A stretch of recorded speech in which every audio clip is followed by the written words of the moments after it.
መላ ኢትዮጵያውያን ልዩነታቸውን ወደ ጎን ትተው በጋራ የሀገርን ጠላት እንዲመለከቱ በማስቻል ያደዋ ድል እንዲገኝ ያደረገው የአጼ ምኒልክ የአመራር ጥበብ መሆኑን አንድ የፖለቲካ ሳይንስ ምሁር ተናገሩ። የአሁኑ ዘመን መሪዎች ከአጼ ምኒልክ የአመራር ጥበብን ተምረው የህዝብ አንድነቷ የጠነከረ በልማት የበለጸገችና ሉዓላዊነቷ የተጠበቀ ሀገርን ለተተኪው ትውልድ ማስተላለፍ እንደሚገባቸውም የፖለቲካ ሳይንስ መምህሩ መክረዋል። ተስፋ ሞላ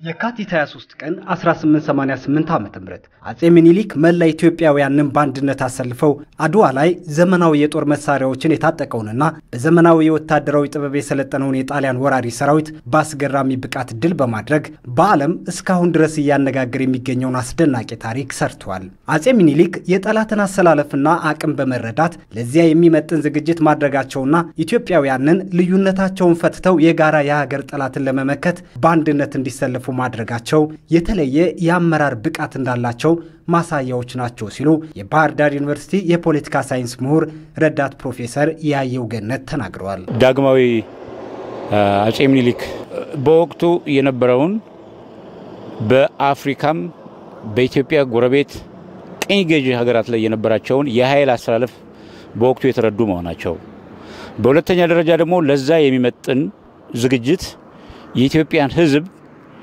ያለምንም ልዩነት ባንድ ላይ ማሰባሰብ ስለቻሉ ማስተባበር ስለቻሉ ዘመናዊ የጦር መሳሪያ የታጠቀውን የጣሊያን ጦር በአድዋ ላይ እንዲንበረከክ ማድረግ ይችላል። ጣሊያን በኤርትራ በኩል ኢትዮጵያን ለመውረር የሞከረችው ኢትዮጵያ ውስጥ ክፉ ቀን በመባል የሚታወቀው ከፍተኛ ድርቅ በተከሰተበት ወቅት ነበር።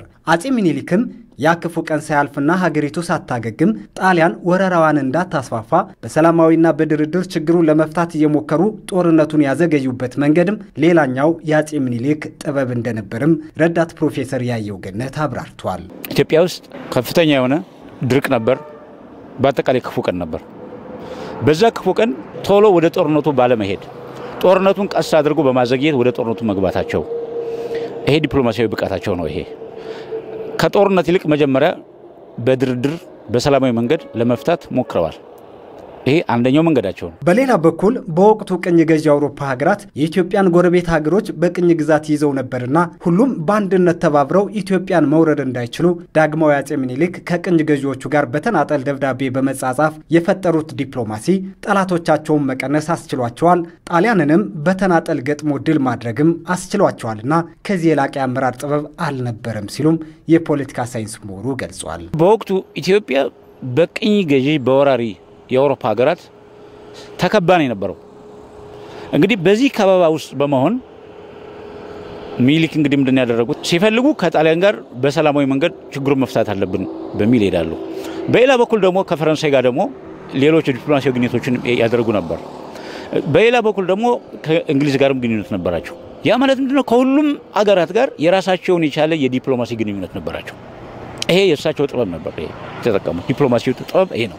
ይሄ አንዱ ምንድነው ሁሉም የአውሮፓ ሀገሮች ባንድ ላይ ወደ ኢትዮጵያ እንዳይዘምቱ አድርጓቸዋል። ኢትዮጵያን እንዳይወሩ አድርጓቸዋል።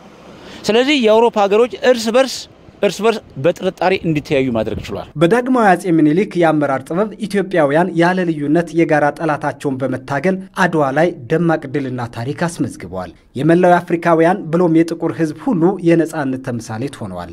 ጥቁሮችን የናቁ ሁሉ እንዲፈሩ እንዲንቀጠቀጡም አድርገዋል። ነጻና ሉዓላዊነቷ የተከበረች ሀገርን ለትውልድ አስረክበው አልፈዋል። የአሁኑ ዘመን መሪዎችም ከአጼ ምኒልክ የአመራር ጥበብን ተምረው የሕዝብ አንድነቷ የጠነከረ በልማት የበለጸገች ሉዓላዊነቷና የግዛት አንድነቷ የተጠበቀ ሀገርን ለተተኪው ትውልድ በማስተላለፍ የአድዋ አርበኞችን አደራ ሊወጡ እንደሚገባቸውም የፖለቲካ ሳይንስ ምሁሩ መክረዋል።